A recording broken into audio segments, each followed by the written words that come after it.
Sən öldürdün onu. Sən öyrətmişdin. Bax, bu intiharın özü aydın da, öldürən özünü öldürdü, getdi.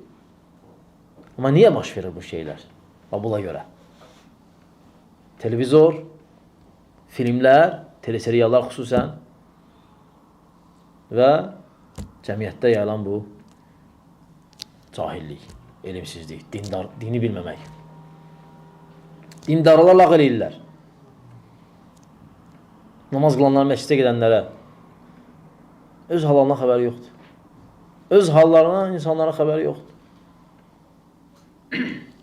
Bir əsətinə düşən kimi buna yalvarır, buna yalvarır, gör tapa bilmir, gedir, özünü öldürür. Bunlar hamısı cahillik, avamlıq. Ona görə bu əməlləri tərk eləmək lazımdır. Ümumiyyətlə, dinə dönmək lazımdır. İslama, şəriətə.